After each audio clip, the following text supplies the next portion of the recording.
예배는 건강이다. 예배는 돈이다. 심지어 예배는 능력이다. 예배는 모든 필요한 채움이다. 이런 말씀을 드리고 싶어요. 왜냐하면 예배라고 하는 것은 우리가 하는 게 아니에요. 예배를 명하신 분이 하나님이거든요.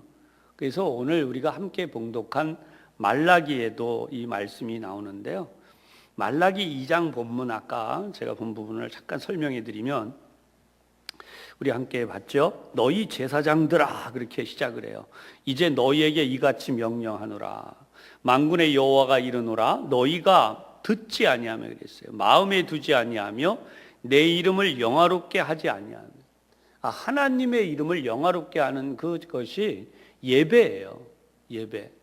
누군가를 찾아가서, 우리가 옛날 그 왕궁 용어로는 알현이라는 말을 썼어요. 알현. 자기를 이렇게 보일 때, 그 왕 앞에 갔을 때, 또는 높은 신분을 가진 사람들 앞에 갔을 때, 자기 모습을 드러낼 때 고개를 빳빳이 들고 나왔어? 이런 게 아니죠. 왕 앞에 가면 어떻게 해요? 머리를 조아리는데 계속 연신 조아립니다. 그리고 그냥 막 위에서 칭찬이 나올 때까지 이렇게 기다린. 여러분, 그게 이제 아련이에요. 예, 하나님을 예배하는 것은 그런 방법이지만 그거보다 더 대단해서 속으로, 마음속으로, 왕 앞에 가든 자기보다 높은 신분의 사람 앞에 가더라도 마음속으로는 이렇게 안 좋은 마음, 여러 가지 다 그럴 수도 있어요. 그런 상태로 겉으로만 이렇게 머리를 숙일 수 있지만, 예배는 하나님 앞에 먼저 마음으로, 가장 순전한 마음으로 하나님 앞에 엎드리는 걸 말해요. 그래서 예배 드리면서 마음속에 딴 생각이 있거나, 또는 예배 드리면서 하나님 앞에 기꺼운 마음이 없다면 그건 심각한 겁니다. 하나님 앞에는 가장 간절한 마음으로 나가야 된다는 거죠. 내가 이미 여기 보면 저주하였나니, 그렇게 해서 3절에 너희 자손을 꾸짖을 것이다. 그다음에 여기 똥이라고 표현된 건 제물을 드릴 때에 나오는 바로 그 희생 제물에서 똥을 얘기하는데, 이 똥은 씻어버리는 거예요, 물로. 그러니까 그렇게 너희들이 제하여 버림을 당할 것이다 라고 하는 경고를 하고 있습니다. 그래서 왜 이런 경고를 하시나? 제사장들이요, 하나님의 영화로움, 하나님께 제사 드리는 것에 대한 중요한 부분을 강조하지 않은 거예요. 그래서 적당히 해라, 적당히. 우리 한번 따라 하십시다. 예배는 적당히가 없습니다. 네, 예배는 정성을 다하는 거예요. 여러분, 우리가 예수님을 믿지 않는 가족들도 이 제사라는 걸 하잖아요. 그죠? 제사할 때 어떡합니까? 음식 장만부터 상을 차리는 것. 아니, 세상에 사람한테 하는 것도 그렇게 대단한데, 이렇게 하나님께 예배하는 데에 내 마음과 정성을 다하지 않는다면 하나님 앞에 그거 어떻게 할 거예요? 그런 예배를 가지고 하나님께 복을 받겠는가? 여기 보면 분명히 선언이 돼 있어요. 이미 저주하였나니 너희가 어떻게 되리라? 제하여 버림을 당하리라. 그러니까 제사장의 직무 중에 가장 중요한 것은 하나님을 예배하는 일이 얼마나 중요한지를 강조하는 거예요. 때마다 일마다 성경을 보면 이른 새벽에도, 이른 아침에도 하나님 앞에 예물을 드리고, 저녁에도 예물을 드리고, 또 절기에 따라서 일주일 내내 예물을 드리고, 우리가 하나님 앞에 안식일마다 예물을 드렸던 이 모든 절기들을 기억하면, 이것은 하나님이 우리에게 명령하신 것이구나 하는 사실을. 말라기의 마지막 부분 바로 앞에는 11조에 대한 부분을 강조하세요. 근데 왜 그랬을까요? 역사적으로 보면 오늘날도 지금 어떻게 보면 세기말이에요. 꼭 그게 한 번씩 있더라고요.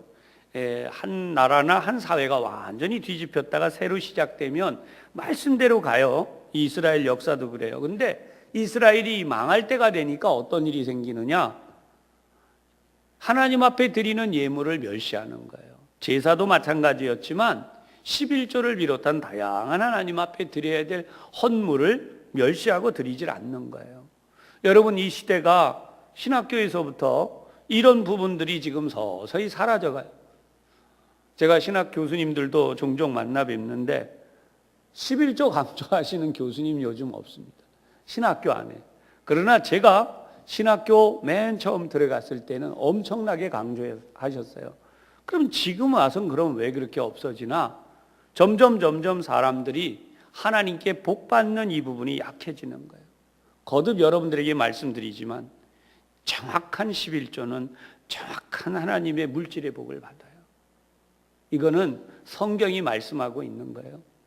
우리가 하나님 앞에 하나님이 주신 물질의 10분의 1을 정확히 구분해요. 그리고 그것을 하나님 앞에 드려요. 그러면 거기에 대해서 하나님이 정확하게 복을 주세요. 감사의 예물을 드리면 하나님이 감사한 일이 분명히 더 늘어나게 하세요. 선교의 예물도 마찬가지예요. 제가 헌금 때마다 기도하지만 내가 선교 헌금을 드리면 반드시 내 자녀들이 또 가족이 구원을 받게 돼 있는 거예요. 여러분 잊지 마세요. 그것뿐이 아닙니다. 교회의 다양한 헌신과 봉사를 하면 그 복을 내가 받지만 내가 못 받을 땐 하나님 누구에게 주시나? 내 자녀들에게 주세요. 할렐루야. 이 사실을 절대로 잊지 마세요. 그것이 오늘 성경에 나오는 가장 중요한 말씀인데, 오늘 4장으로 그 마지막 부분을 가면 하나님이 우리를 치료하시는데 이 치료의 광선은요 2가지 역할을 해요. 하나님을 제대로 믿지 않는 자들에게는 지푸라기를 불에 태우는 것처럼 그들이 불에 살라지는 거예요. 반대로 하나님을 잘 믿는 자녀들에게는 그 빛이 치료하는 광선이 되어서 그 하나님의 치료의 역사가 급속히 그에게 나타납니다. 할렐루야. 여러분 이 역사를 분명히 기억하세요. 그래서 4장 1절과 2절은 같은 내용이에요. 다른 내용 같지만 같은 내용이에요.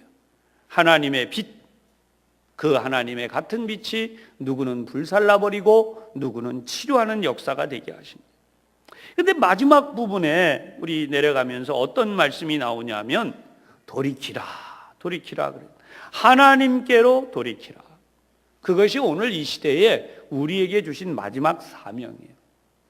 그래서 이 내용들을 우리가 이 시간 잠깐 훑어보면서 다 은혜를 나누도록 하겠는데요. 여러분 교재를 펼쳐주시면 호세아, 지난 주일에 우리 함께 나누었죠.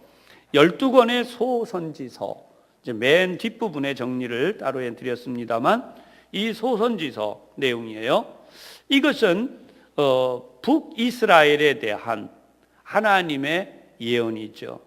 그래서 호세아의 주된 내용은 이미 말씀을 드렸던 주일 내용 떠올리시면 잘 생각이 나겠지만 음란한 여인을 아내로 삼은 것처럼 하나님 앞에 그렇게 더럽고 추하고 많은 죄를 지어도 하나님은 돌아오라 기다리고 계시다 라고 하는 말씀을 하고 있다는 거죠. 그 다음에 이제 요엘서, 사실 이 내용들이 다 비슷비슷해요. 그래서 묶었다고 말씀을 이미 드렸습니다. 두 번째, 대제사장 여호야다가 요아스라고 하는 왕의 유년 시절, 그때에 예언된 내용이다. 그래서 요아스라고 하는 왕이 유년 시절에 섭정을 했죠. 그 당시에 기록한 내용으로 어떻게 돼 있나? 정말 어려운 시절을 보냈어요. 두로, 시돈, 블레셋, 애굽, 에돔 이런 나라들이 나라를 에워쌉니다. 여러분 이때가 이 아합이라고 하는 북이스라엘의 왕을 시작으로 우상숭배로서 하나님의 종들을 다 죽여나가던 시대예요. 그러니까 이렇게 하나님을 믿는 자들을 씨를 말리는 시대가 가장 혹독하게 어려운 시대였다는 거예요. 이후에는 이런 원수들에게 둘러싸인 일이 없다. 기억이 나시는지 모르지만 북이스라엘에서 남유다로 이제 이 우상숭배가 흘러 들어오죠. 하나님을 중심으로 정말 믿음으로 살아야 한다. 그렇게 굳건하게 맺어졌던 남유다가 흔들리게 돼요. 이러한 시대에 이런 어려움들이 생깁니다. 그러나 하나님은 이런 속에서도 반드시 심판도 하시지만 회복도 시키신다. 근데 예언서를 우리가 보면요, 잘 이해 못하고 보면 처음부터 끝까지 가슴 졸이고 힘들다 끝나요. 근데 여러분 예언서를 볼 때 딱 알아야 돼요. 예언서가 왜 존재하나? 그러면 딱 하나예요. 우리에게 희망을 주시려. 지금 말씀드리는 요 흐름을 머릿속에 딱 넣으셔야 돼요. 예언서가 왜 존재하나? 예언서는 우리에게 희망을 주시려. 근데 희망은 어떻게 오는가? 희망은 반드시 무엇을 통해서? 회개하고 돌이킴을 통하여서. 회개하고 돌이켜야 되니까. 근데 문제는 회개하고 돌이켜라 그러면 내 대답은 해도 뭘 회개하고 뭘 돌이켜야 되는지를 모르는 거예요. 그래서 예언서는 어떻게 되는가? 어떻게 보면 예언서는 적나라 할 정도로, 신랄할 정도로, 아프고 아플 정도로 막 때리는 말씀들이 꽉 차 있는 거예요. 지적하는 말씀들이. 왜요? 돌이키긴 해야겠는데, 회개는 해야 되는데 뭘 잘못했는지 제대로 모르는 거예요. 제대로 모르면 회개가 잘 안 되는 거죠. 뭘 잘못했는지 모르는데 잘못했다 그래. 그러니까 네, 잘못했습니다. 근데 몰라요. 뭘 잘못했는지 제대로. 그냥 잘못한 건 같은데 잘 모르겠어요. 그러면 이제 거기서 구체적으로 나오는 거예요. 여러분 요즘 초등학생들 중에 재미난 이야기가 있어요. 뭘 잘못했는지 알아. 잘못한 거 모르겠는데요. 너 길 건너갔는데 저거 막 건너간 거 잘못한 거야. 왜요? 그게 왜 잘못됐어요? 그냥 건너가면 되잖아요. 아니야. 저 신호 있는데 가서 횡단보도에서 불이 켜졌을 때 거기를 건너는 거야. 모르는 거예요, 그거를. 그러니까 여러분 이렇게 가르쳐주지 않으면 아이들은 몰라요. 학교에 들어가면 자세를 바르게 하고 책상 앞에 가만히 앉아서 선생님을 기다려라. 이렇게 가르쳐야 되는데 애들한테 그걸 안 가르쳐주니까 그렇게 하는 건지 아닌지를 모르는 거예요. 선생님 들어오기 직전까지 먼지가 뽀얗게 일어나도록 뛰고 난리를 하다가 자리에 앉는 거죠. 물론 팔팔한 학생들이 얌전히 앉아있기란 쉽지는 않아요. 그러나 그래야 된다는 걸 알고 있으면 야 선생님 오신다 앉자 이렇게 앉지만 선생님이 오신다고 하는데도 애들이 여전히 장난을 치고 선생님이 오셔서 얘들아 자리에 앉아라 그래도 막 떠들고 장난하고 있는 거예요. 이게 바로 뭐가 잘못됐는지를 모르는 거죠. 그리고 책상 앞에 책을 펴고 얌전히 앉아있는 이것이 당연한 일인 줄 알 때에 선생님이 들어오시면 아이들이 자리에 앉게 되고 책을 펴고 탁 앉는데 이걸 안 가르쳐 놓으면 아무것도 모르는 거예요. 하나님 앞에서 신앙생활하는 것도 똑같아서 예배는 이렇게 드려야 된다. 제물은 이런 걸 가져와야 된다. 말라기서에 나중에 나오지만 하나님 앞에 제물을 가져오는데 뭐 눈 먼 거, 병든 거, 다리 저는 거, 뭐 병에 걸려서 다 죽어가는 거 이런 걸 다 들고 오는 거예요. 누가 그렇게 가르쳤어요? 아무도 그걸 가르치지 않았어요. 근데 왜 그렇게 됐어요? 인간은 이기적이거든요.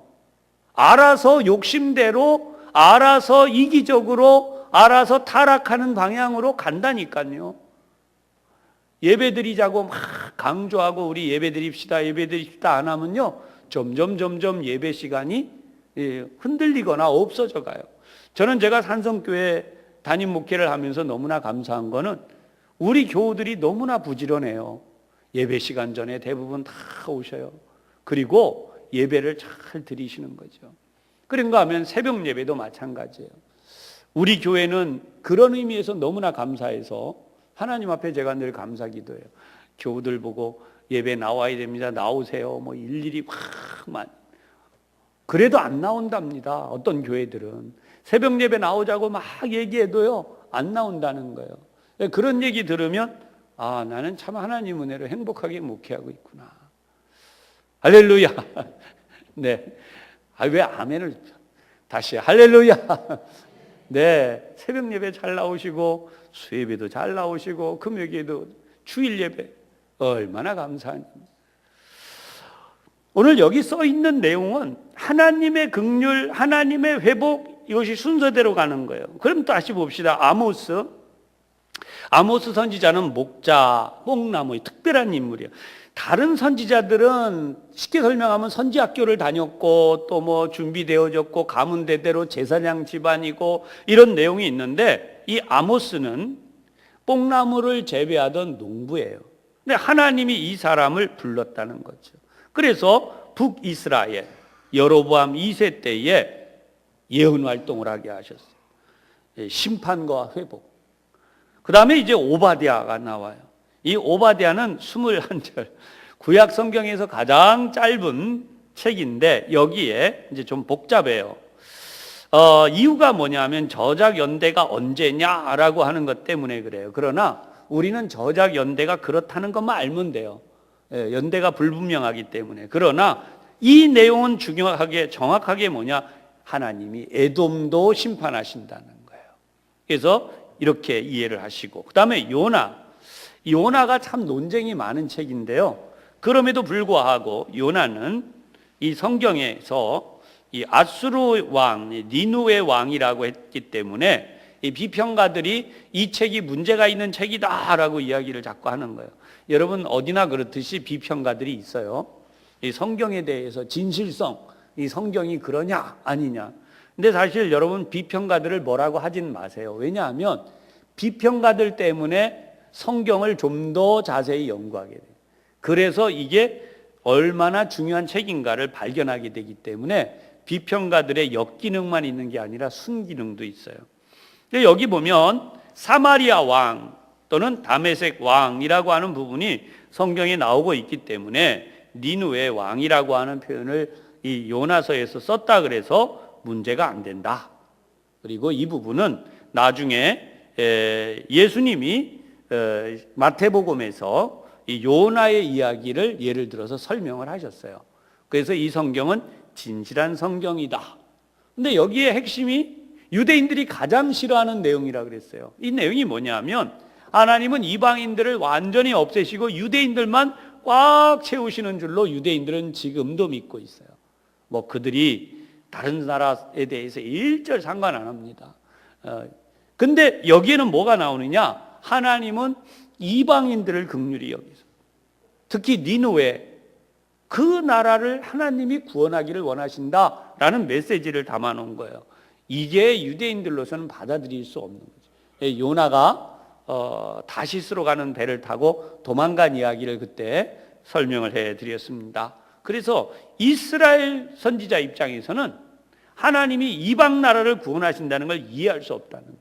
그 대표적인 것이 신약 성경으로 내려오면 사도 바울이 예수님의 복음을 들고 전할 때에 유대인들이 박해를 해요. 그 박해하는 이유가 예수는 나사렛 이단 괴수다라고 하는 첫 번째 이유인데, 그걸 떠나서 더 바울이 대단하게 박해를 받았던 이유는 이방인들에게 내가 가서 이 복음을 전하겠다라고 하니까, 아니 우리도 지금 이걸 이단이라고 없애려고 하는데 그걸 들고 나가 이방인들에게 전해? 저런 바울을 없애야 돼.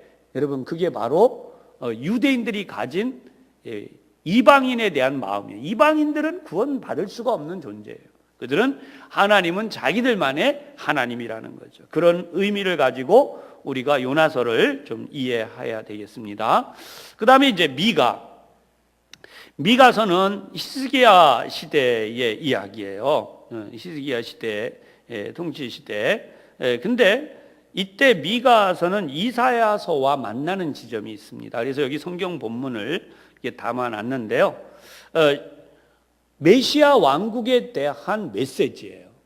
그래서 이 미가서에 굉장히 강조된 것은 하나님의 정의죠.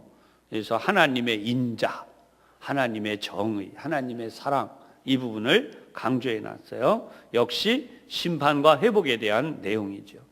그 다음에 나훔이라고 하는 이 나훔서, 여기는 아수르의 이야기죠. 그래서 하나님 역시 앞에 나와 있는 요나서가 회복에 대한 거였다면 이번에는 니느웨를 어떻게 하신다고요? 심판하신다.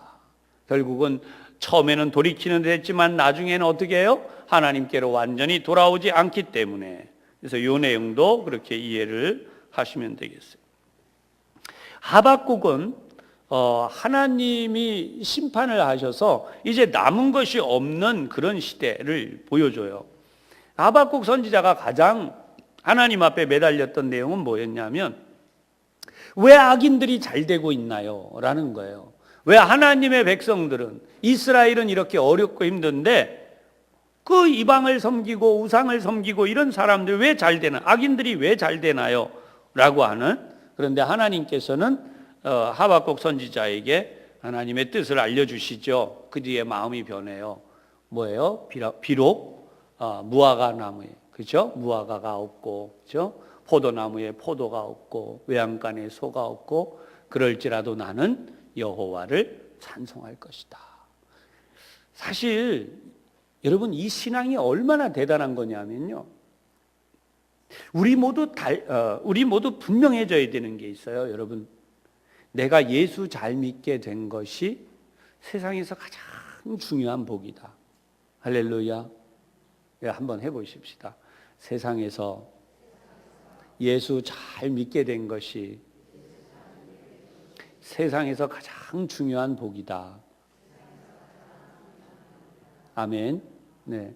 예수 잘 믿고, 그러니까 다 내게 모든 것이 없어도 예수만 잘 믿으면 그 사람 최고로 복받은 사람이에요.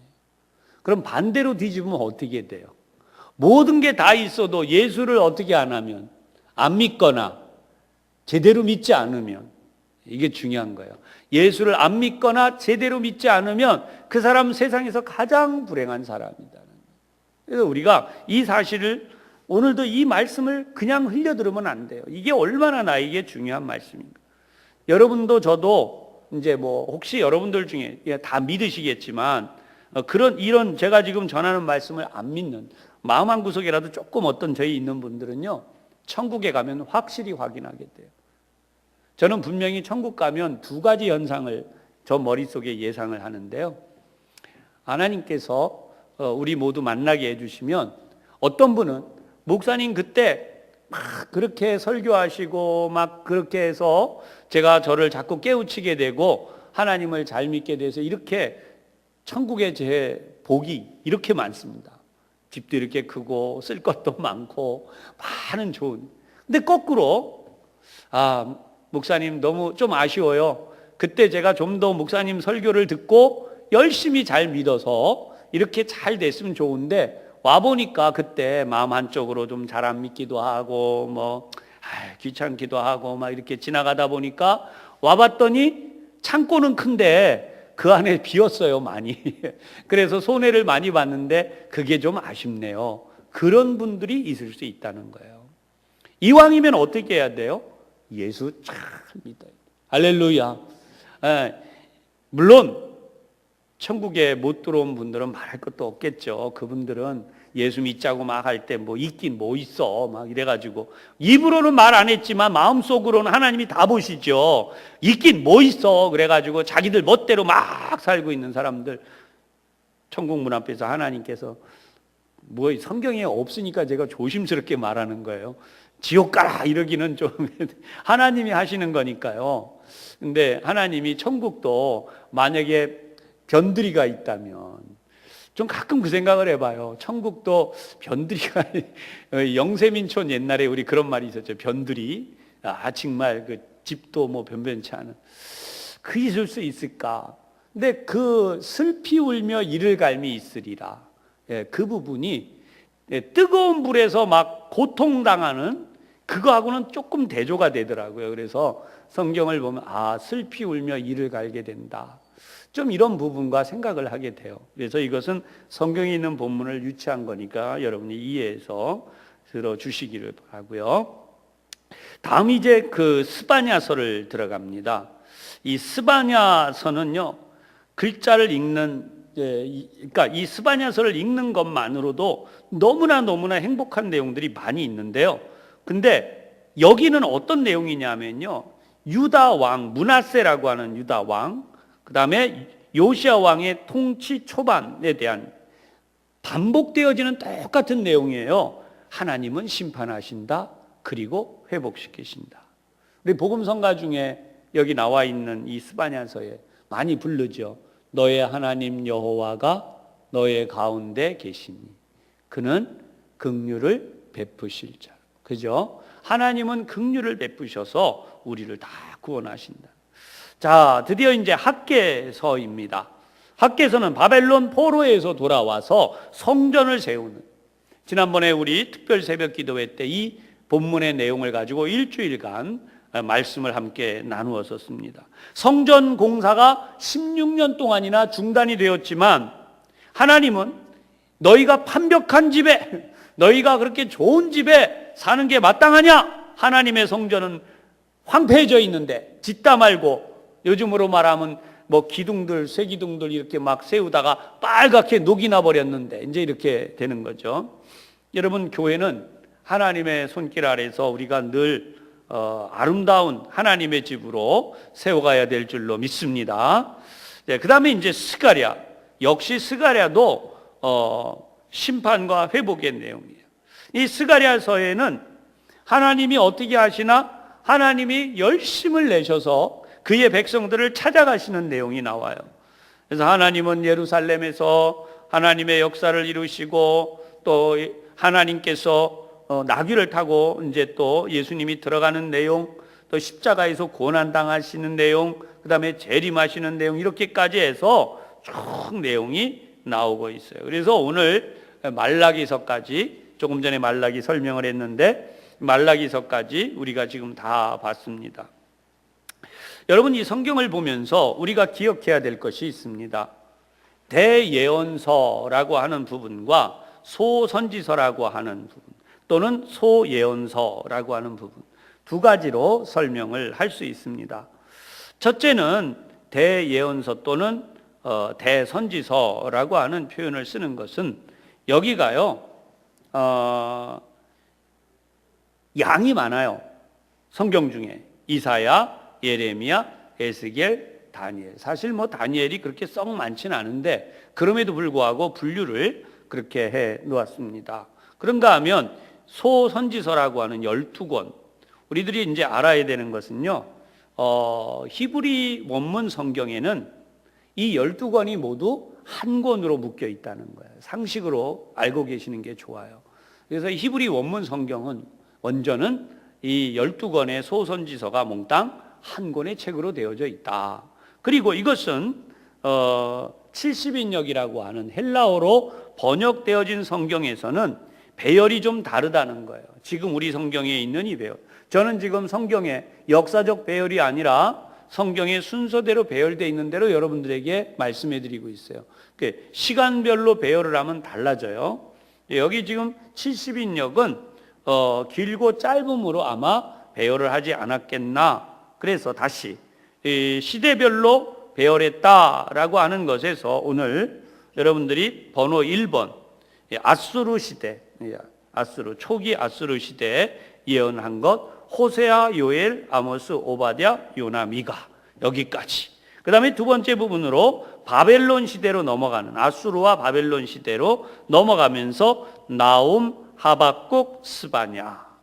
그리고 마지막 부분, 이 바사 시대라 그러죠. 페르시아, 페르시아 시대, 학개, 스가랴, 말라기. 그래서 이것이 주전 한 350년에서 200년 때까지 이 예언서들의 내용들이 쭉 모아졌다라고 하는 거예요. 그러면 우리가 이 예언서들을 쫙 보면서 무슨 생각을 하게 되냐면요, 엄청나게 많은 사람들이, 많은 예언자들이 뭘 예언해 줬냐면 잘 될 것입니다. 하나님이 우리나라를 사랑하십니다. 하나님 지켜주십니다. 저 선지자는 저렇게 예언하고 있지만 저 예언에 너무 신경 쓰지 마세요. 대부분의 많은 사람들이 그 가짜 선지자들의 예언을 들었다는 거예요. 그러면 그 가짜 선지자들의 예언서는 다 어디 갔나? 하나님이 바벨론 포로로 끌어가시면서 싹 다 태워버리셨어요. 그리고 바벨론 포로로 끌려간 사람들 중에서 그 가짜 예언자들이 말한 것은 다 기억하지 않아요. 우리가 지금 보고 있듯이 이사야, 예레미야, 에스겔, 다니엘, 그리고 여기 나와 있는 소예언서에 나와 있는 호세아, 아모스, 미가, 요엘, 오바댜, 요나, 미가, 나훔, 하박국, 스바냐, 학개, 스가랴, 말라기. 여기에 나와 있는 이 사람들과 같은 사람들의 예언을 주옥같이 여겨서 바벨론 포로기에서도 그거를 수집했어요. 수집해가지고 포로기에서 돌아와서 이 말씀들을 역시 모아 놓았다는 거죠. 여러분, 그런 의미로 보면 우리가 알아야 돼요. 아까도 제가 설명해 드렸지만 하나님을 잘 섬겨야 합니다. 근데 어떻게 잘 섬겨야 되는지를 가르치지 않으면 안 된다는 거예요. 근데 어떻게 잘 섬겨야 되는가를 가르치려고 보면 어떻게 돼요? 지적이 되는 거예요. 당신이 지금 이런 상태입니다. 하나님을 향해서 이렇게 열심을 갖고 있지 않습니다. 이것은 하나님 앞에 범죄입니다. 근데 여러분 그 얘기를 들으면요, 반짝반짝 웃으면서 행복하게 들을 사람이 아무도 없어요. 우리 한번 실험을 해볼게요. 옆에 있는 분한테 당신 잘못했습니다. 그런데 반짝반짝 웃으면서 듣는지. 다 옆에 한번 당신 잘못했습니다. 시작. 아무도 안 돼요. 그죠? 예. 잘못했다고 얘기하는데 반짝반짝 웃으면서 말도 안 나가지만 듣는 사람도 당신이 잘못했습니다. 그러는데 웃으면서 아, 그래, 내가 잘못했습니다. 그럴 사람이 거의 없다는 거예요.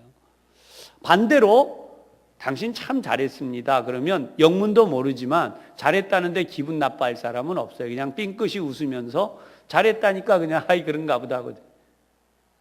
가장 힘든 게 뭘까요? 적나라하게 하나님의 예언의 말씀을 그 아픈 부위, 그 성경을 보면 그걸 치부라고 그래요. 치부. 부끄러운 부분. 그걸 들추는 거예요. 계속해서. 아주 들추는 거예요. 절기의 똥, 희생의 똥을 너희 얼굴에 바를 것이다. 그 똥을 씻어내는 것처럼 너희가 씻겨나갈 것이다. 그게 바벨론 포로로 끌려가는 결정적인 상황이거든요. 그러니까 우리가 이 땅에 사는 동안에 나 혼자 아니라고 만족하면 절대 안 돼요. 여러분 이 예언서를 설교할 때 목사님들이 대부분 신약의 사복음을 가장 많이 끌어다 인용을 하게 돼요. 물론 계시록이나 그 외에 서신서도 인용하지만 사복음을, 왜냐하면 이 예언의 말씀의 완성이 예수님이거든요.